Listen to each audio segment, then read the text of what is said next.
Hello सबको, good morning. मैं राज कंवर आज आपका 11th क्लास का अकाउंटेंसी का सेकंड चैप्टर फिर से शुरू कर रही हूँ। फिर से मतलब आपका नया शुरू कर रही हूँ सेकंड चैप्टर। आपने फर्स्ट चैप्टर आई होप कि कंप्लीट कर लिया होगा, सबने अपने अपने नोट्स बना लिए होंगे और सेकंड की ओर तैयार हैं। तो अगर फर्स्ट चैप्टर किसी ने क्लियर नहीं किया है तो वो प्लीज़ कर लें। अगर नहीं किया है तो आपको यहाँ पे कुछ भी समझ में नहीं आएगा। अगर पहला चैप्टर कंप्लीट है, उसकी मीनिंग आपको पता है, उसकी जो भी विशेषताएं गुण जो भी थे वो सारे अगर याद हैं तो आगे जाके यहाँ पे पढ़ने में आपको आसानी होगी। नहीं तो आपको ये भी नहीं समझ में आएगा कि ये मैम क्या पढ़ा रहे हैं। तो चलिए हम शुरू करते हैं अपना सेकेंड चैप्टर, जिसका नाम है लेखांकन के सिद्धांतिक आधार या थियोरी बेस ऑफ अकाउंटिंग। मतलब कि जो आपके लेखांकन के अंदर जनरली जो सिद्धांत है, जो उसका अकाउंटिंग का बेस है, क्या है वो आपको इसमें पढ़ने को मिलेगा। जो मतलब अकाउंटिंग के बेसिक सिद्धांत हैं, बेसिक आपके जो रूल हैं वो क्या हैं और कैसे एक्सेप्टेबल है सबको, और किस प्रकार सारी अकाउंटिंग सभी जगह एक जैसी इक्वल बनी, उसको हम यहाँ पे इस चैप्टर में पढ़ेंगे। तो सबसे पहले जो आपका टॉपिक है वो है गैप या फिर सामान्यतः मान्य लेखांकन सिद्धांत।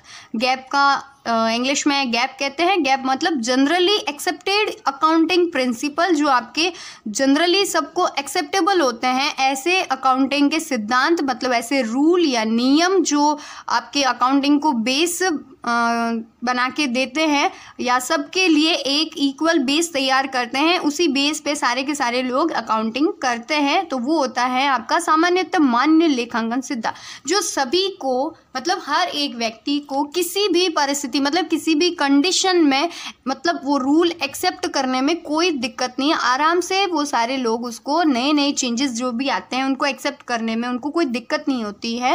वो आराम से एक्सेप्ट करके अपने व्यवसाय में उसको लागू करते हैं। तो वो होते हैं आपके सामान्य लेखांकन के सिद्धांत।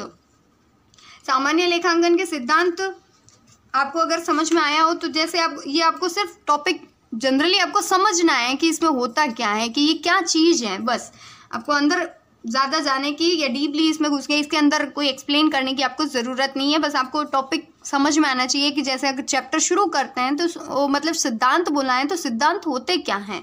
सिद्धांत वही है कि जो आपको जनरली सबको सामान्य सिद्धांत बोला है। सामान्य मतलब सामान्य रूप से सभी सामान्य व्यक्तियों को भी वो रूल या नियम जो अकाउंटेंसी में आपने बनाए हैं या किसी ने बनाए हैं तो वो सबको एक्सेप्टेबल हो। तो जो भी आपके अकाउंटिंग की संस्था है जो आपके रूल बनाती है, वो संस्था अगर नया चेंज लाती हैं और नए रूल बनाती हैं तो वो सामान्य रूप से सभी लोगों को सभी परिस्थितियों में आराम से एक्सेप्टेबल हो, उन्हें कहते हैं सामान्य लेखांकन के सिद्धांत। अब उसको हम आगे एक्सप्लेन करते हैं। अब सेकंड टॉपिक आपका रहता है आधारभूत लेखांकन संकल्पनाएं। अगर आपको अकाउंटिंग की परिभाषा या उसका मीनिंग पता है तो आपको ये संकल्पनाएं पढ़ने में कोई दिक्कत नहीं आएगी, फटाफट से समझ में आती जाएगी और आप अपनी लैंग्वेज में इसको आराम से एक्सप्लेन भी कर पाएंगे। अगर इसका मीनिंग नहीं पता है कि अकाउंटिंग खुद क्या है तो फिर आप इसको भी नहीं पढ़ पाएंगे। तो इसीलिए बोल रही हूँ फर्स्ट चैप्टर आप पहले क्लियर करें, उसके नोट्स तैयार करें तो इसको आराम से कर पाएंगे।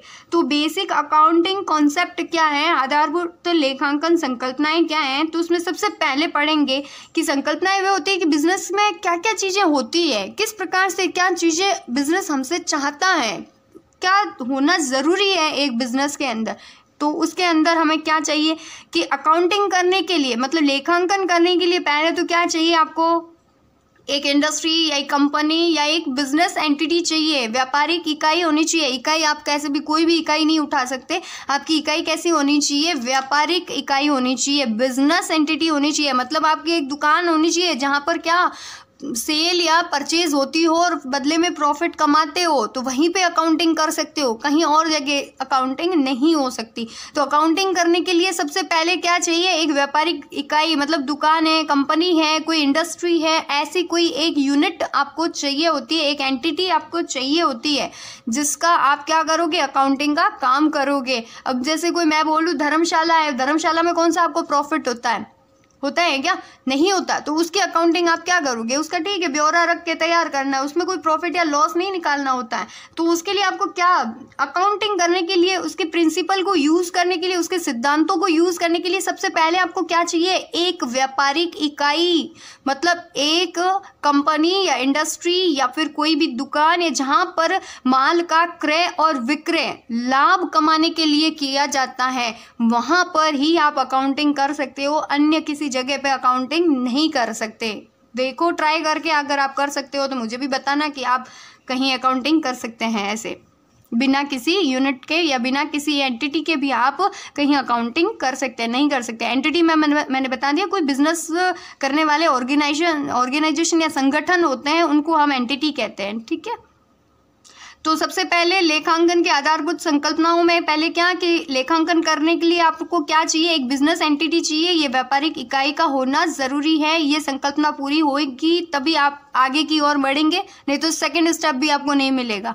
सेकंड स्टेप ये है कि आपके पास एंटिटी तो हो गई, एक बिजनेस इकाई भी है, लेकिन उसके अंदर अगला टॉपिक आता है कि मुद्रा मापन की संकल्पना। एंटिटी है, व्यापार कर रहे हैं, लेकिन उसका मुद्रा का मापन होना भी चाहिए। मुद्रा मापन, जो आप माल खरीद या बेच रहे हो उसकी एक वैल्यू पता होनी चाहिए, उसका पैसा कितना लगा, कितना उसका कॉस्ट प्राइस है, क्या है, वो आपको पता होना ज़रूरी है। मतलब इसकी मीनिंग में पहले ही बताया था मैंने कि आपका कोई भी ट्रांजैक्शन होता है वो कैसा होना चाहिए?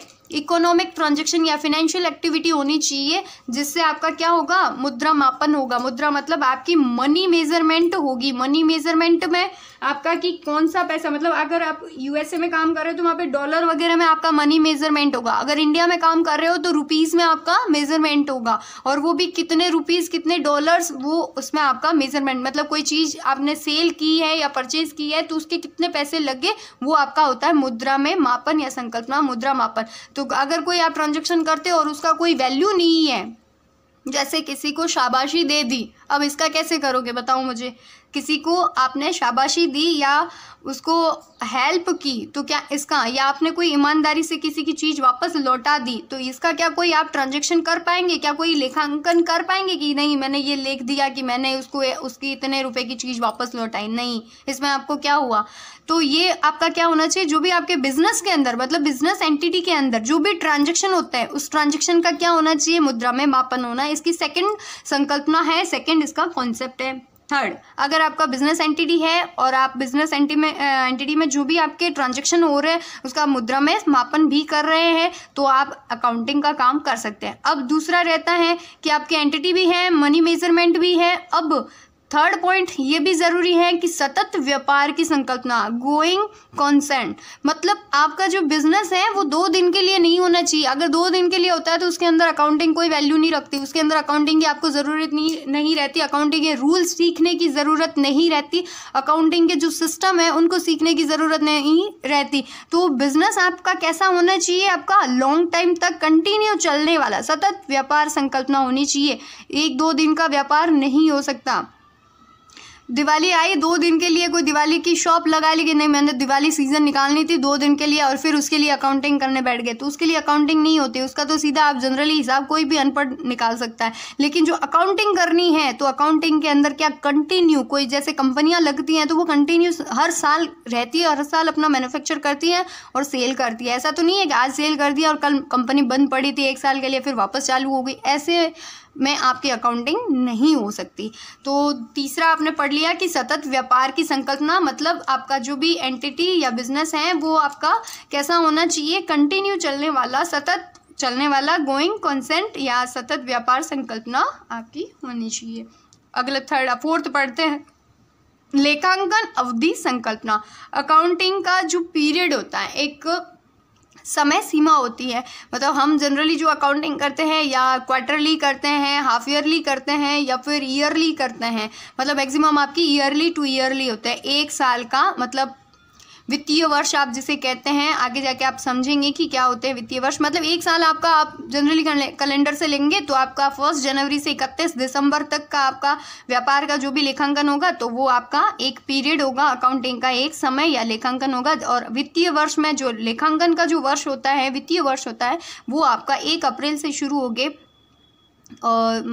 मार्च में ख़त्म हो जाता है। मार्च से अप्रैल से मार्च के बीच में चलता है।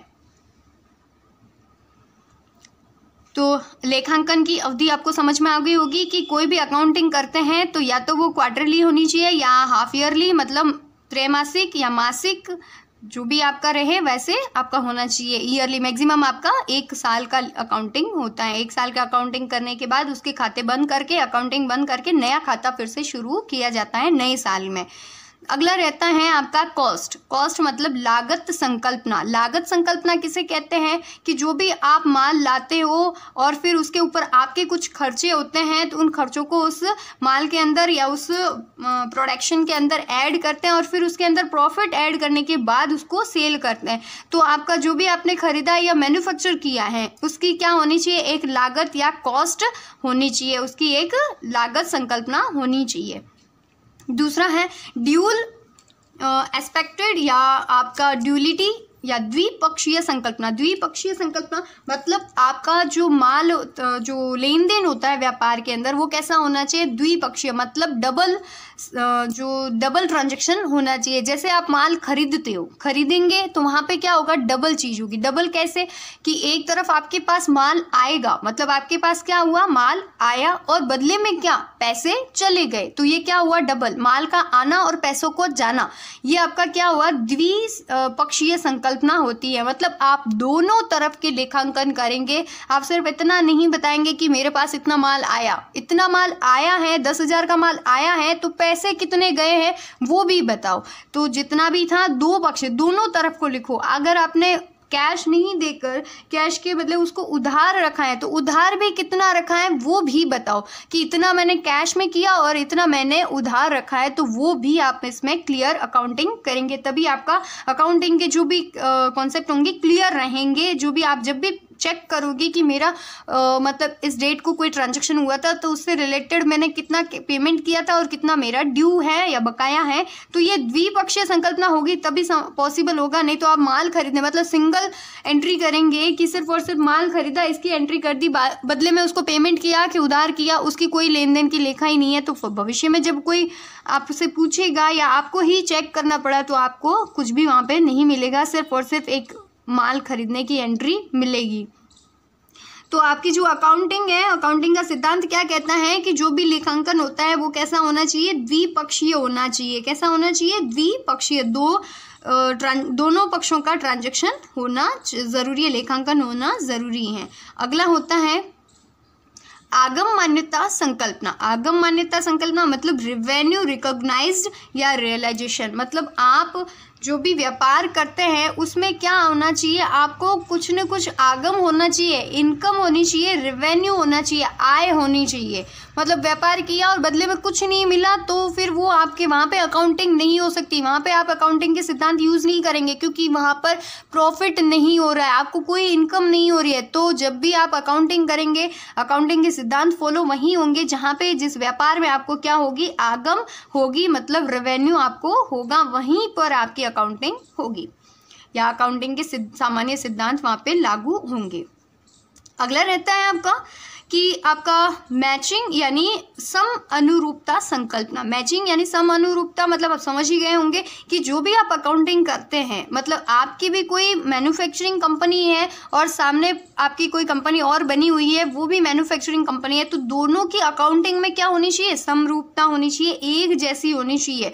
वो माल खरीदता है तो खरीदे गए माल को अगर वो परचेज लिख रहा है तो आपको भी परचेज लिखना है, मतलब दोनों का सेम होना चाहिए। ऐसे नहीं कि वो कुछ और लिख रहा है तुम कुछ और लिख रहे हो, तो फिर हम दोनों को जब भी फ्यूचर में कंपेयर करना पड़ा, दोनों को तुलना करके देखना पड़ा, तो हम वहाँ पे तुलना नहीं कर पाएंगे, कंपेयर नहीं कर पाएंगे, क्योंकि उसने कुछ और लिखा है, मैंने कुछ और लिखा है, तो उसको कंपेयर करना मुश्किल हो जाए। तो अकाउंटिंग कैसी होनी चाहिए, सबकी एक जैसी होनी चाहिए। डेबिट और क्रेडिट के रूल है जो सभी जगह एक जैसे चलने चाहिए, एक जैसे होने चाहिए, उसे कहते हैं समरूपता।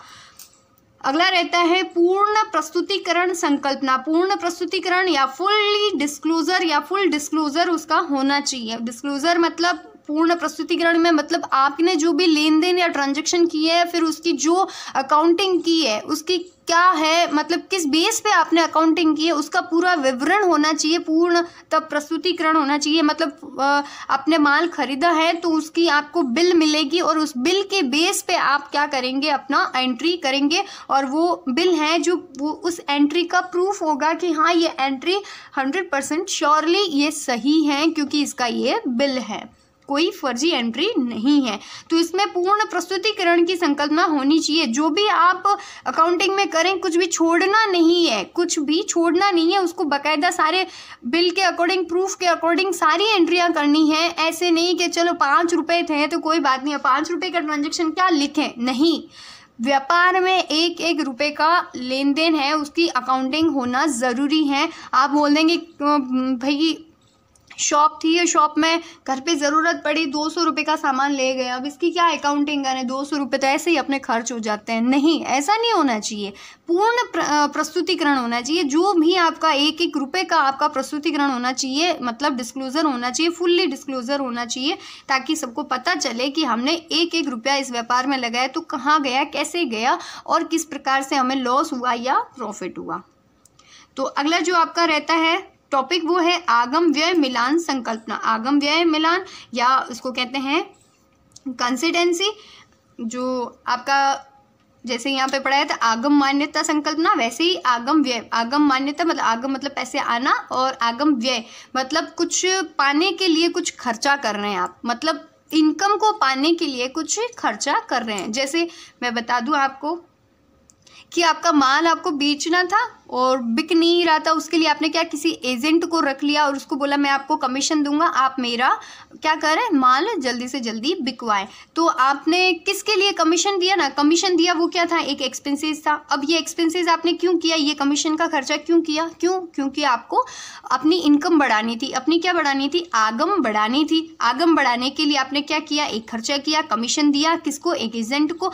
तो हमने जो खर्चा किया वो किसके लिए किया, अपनी इनकम को पाने के लिए, इनकम को बढ़ाने के लिए, मतलब ताकि सेल बढ़े, सेल बढ़ेगी तो हमारा प्रॉफिट होगा, प्रॉफिट होगा तो हमें ज़्यादा से ज़्यादा इनकम होगी। तो अपनी आगम व्यय मिलान संकल्पना मतलब आगम की किसके लिए, मतलब एक्सपेंसेस किया किसके लिए, आगम के लिए। तो आगम मिलान संकल्पना आपका ये भी आपका एक बिजनेस के अंदर।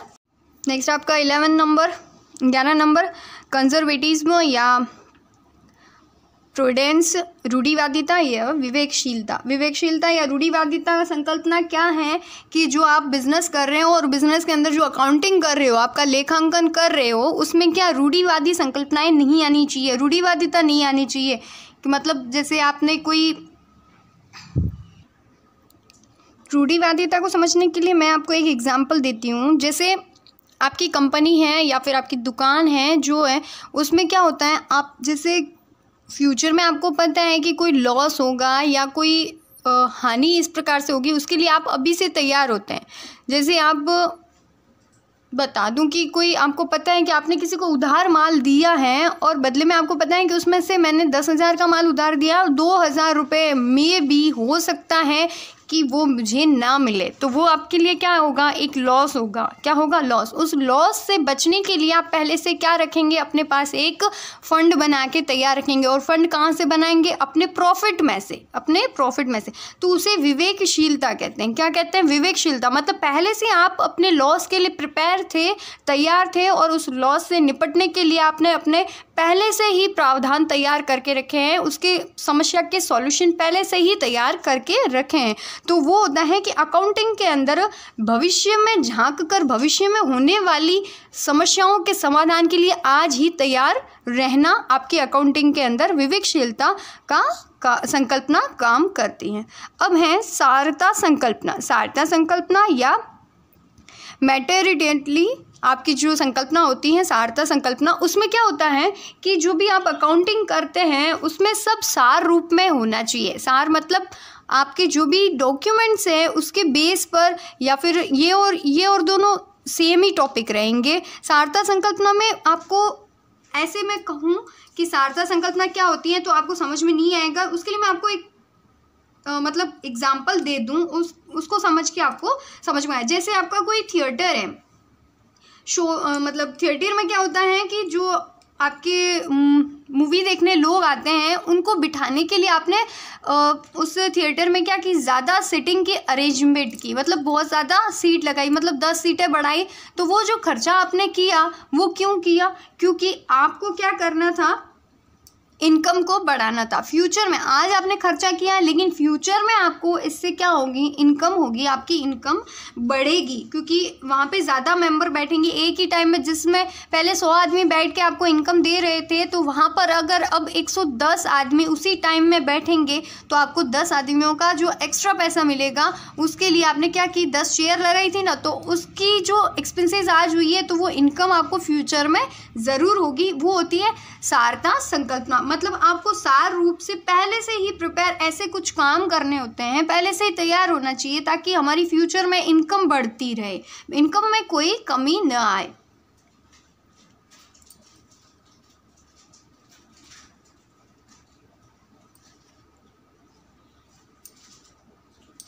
अगला आपका रहता है ऑब्जेक्टिविटी, वस्तुनिष्ठता संकल्पना। वस्तुनिष्ठता में वही है कि आप अपने जितने भी अकाउंटिंग के काम करते हैं उसमें क्या, उन्हें बिल्कुल प्रूफ के साथ उसको अकाउंटिंग करें। मतलब जो भी बिल है, रिसिप्ट है, आप रोकड़ में कोई माल खरीदते हैं तो उसकी रिसिप्ट होगी, उस रिसिप्ट के बेस पर ही आपको क्या करनी चाहिए, मतलब अकाउंटिंग लेखांकन करना चाहिए। मतलब आप ऐसे ही बिना बिल के, बिना किसी प्रूफ के आप लेन देन या एंट्री करते हैं तो फिर वो एंट्री थोड़ी डाउटफुल रहती है, संदेहजनक रहती है। लेकिन अगर आप बिल के बेस पे करते हैं तो आपका हर अकाउंटिंग की एंट्री का क्या होगा, एक प्रूफ, एक सबूत होगा, और उसी के बेस पे आपकी अकाउंटिंग है जो परफेक्ट चलेगी। वस्तुनिष्ठता, इसको भी आप अपनी तरफ से अपनी लैंग्वेज में 2-4 लाइनों में एक्सप्लेन करके लिख देंगे कि क्या होता है। अगला रहता है सिस्टम ऑफ अकाउंटिंग या लेखांकन प्रणाली के क्या रहते हैं, लेखांकन प्रणाली क्या है उसके बारे में। तो मैं बता दूं, लेखांकन प्रणाली है जो 2 तरीके की होती है, 2 मतलब 3 तरीके की होती है। भारत में 3 तरीके की है। एक तो होती है भारतीय महाजनी बही खाता, जो जनरली आपने देखा होगा कि जो रेड कलर की बुक्स होती है दुकानों पे, जो पुराने टाइप की बात है, जिसपे लाल रंग का पुट्ठा चढ़ा होता है और उसमें येलो कलर के पेजेस होते हैं और वो फोल्डेड होती है, 2-4 सलवटें जो 6 सलवटों में वो समेटी जाती हैं और उस पर फिर वो धागे से बांध के रखी जाती है। वो होती थी पहले भारतीय महाजनी बही खाता, जो आज भी लोग यूज़ करते हैं। एक तो वो होता था लेखांकन प्रणाली का, मतलब लेखांकन करने का एक फॉर्मेट या लेखांकन करने का एक प्रणाली था, सिस्टम था। दूसरा आपका जो है सिंगल एंट्री सिस्टम, पहले ये एकल अंकन प्रणाली या सिंगल एंट्री सिस्टम, और उसके बाद रहा डबल एंट्री सिस्टम। जो अब हम प्रेजेंट टाइम जो एंट्री करेंगे, जो हम अपनी अकाउंटिंग में पढ़ेंगे, जो एंट्री करेंगे, वो हम करेंगे डबल एंट्री सिस्टम से। मतलब भारतीय महाजनी बही खाता, फिर सिंगल एंट्री सिस्टम, उसके बाद डबल एंट्री सिस्टम। तो हम लोग जो पढ़ेंगे वो होगा डबल एंट्री सिस्टम। और जो सिंगल एंट्री सिस्टम है उसमें क्या करते हैं, अगर आप लेन देन करते हो, जैसे माल खरीदा और बदले में पैसे दिए, तो उसमें क्या होता है, सिर्फ एक पक्ष को लिखा जाता है।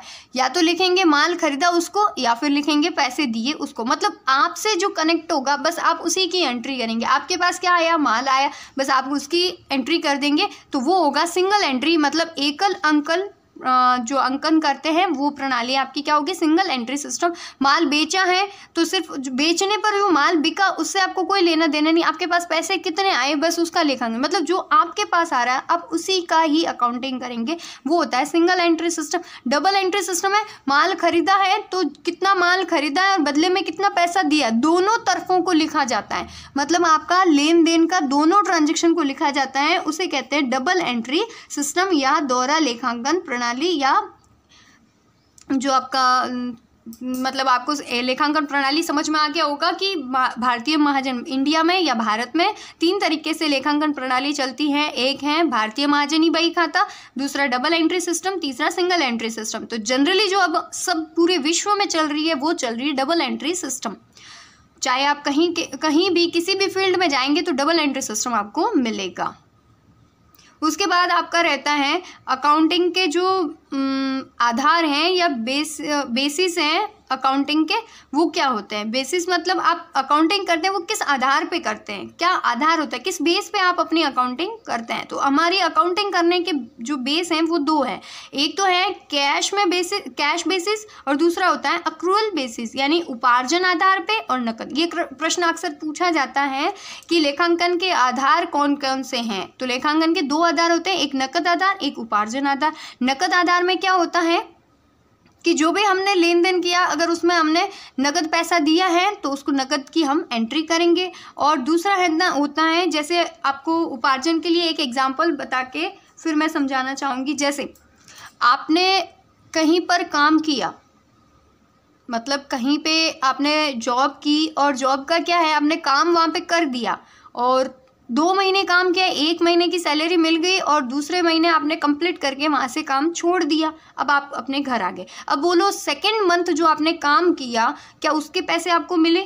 नहीं मिले, लेकिन आपको मिलेंगे ज़रूर। क्यों? क्योंकि आपने काम वहाँ पे कर दिया, मतलब वो पैसे आपने क्या किए, कमा लिए हैं लेकिन मिले नहीं है। तो मतलब वो क्या, आपने उपार्जन मतलब उसको अक्रूल तो कर लिया है, उपार्जित कर लिया है, लेकिन आपको रिसीव नहीं हुआ है। रिसीव होते तो वो किस में चले जाते, कैश में।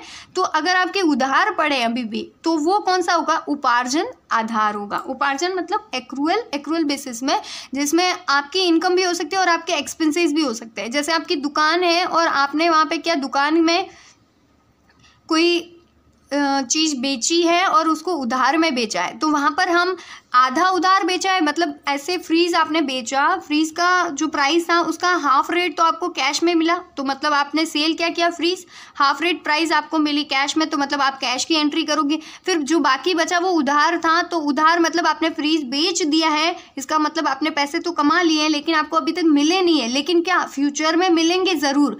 तो मिलेंगे ज़रूर, उसको हम क्या कहेंगे, अक्रूअल, मतलब आपने कमा लिए हैं लेकिन अभी अर्जन नहीं हुए हैं, उपार्जन हो गए हैं। तो उपार्जन, आपका उपार्जन आधार मतलब उधार में जो होता है उसका लेखा भी हम करते हैं। तो हम अकाउंटिंग में दोनों आधार पे करते हैं, भले ही अपने माल नकद में बेचा है या उधार में बेचा है, दोनों ही अकाउंटिंग के आधार हैं, दोनों ही अकाउंटिंग के लेन देनों में हम लेखा करते हैं, लेखांकन करते हैं, अकाउंटिंग करते हैं। तो अकाउंटिंग के आपको जो है ये लेखांकन के आधार समझ में आ गए होंगे।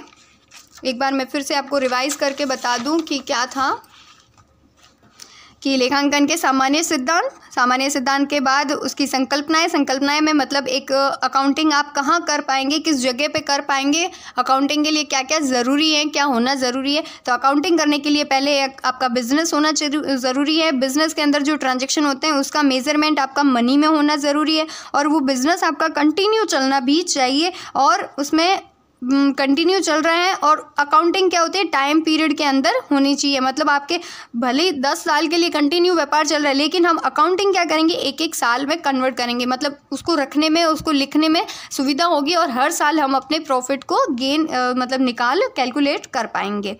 तो लेखांकन की एक अवधि संकल्पना होती है, फिर लागत संकल्पना होती है, फिर द्विपक्षीय संकल्पना, मतलब आपके दोनों तरफ के ट्रांजैक्शन को हम लिखते हैं, और आगम मान्यता मतलब आपको बिजनेस करने पे कुछ गेन भी होना चाहिए, इनकम भी आपकी होनी चाहिए।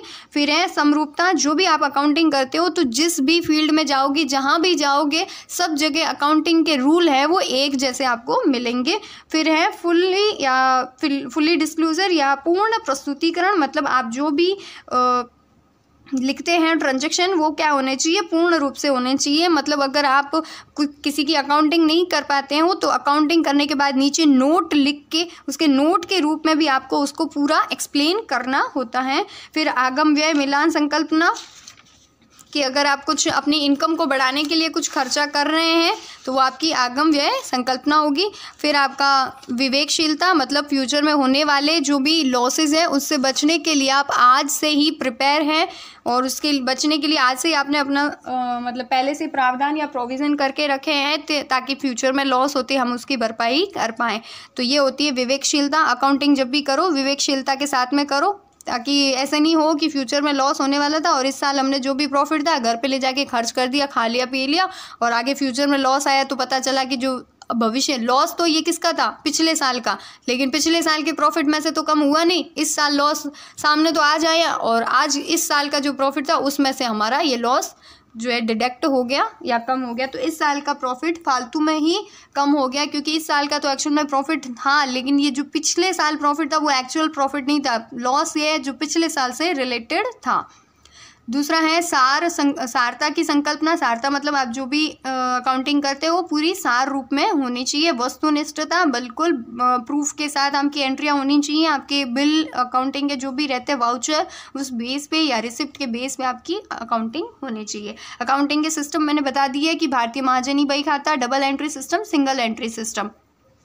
उसके बाद है अकाउंटिंग को किस आधार पे करते हैं, किस बेस पे करते हैं हम, उधार और नकद दोनों, मतलब नकद आधार पे और उपार्जन आधार पे, दोनों बेस पे हम अपनी अकाउंटिंग करेंगे।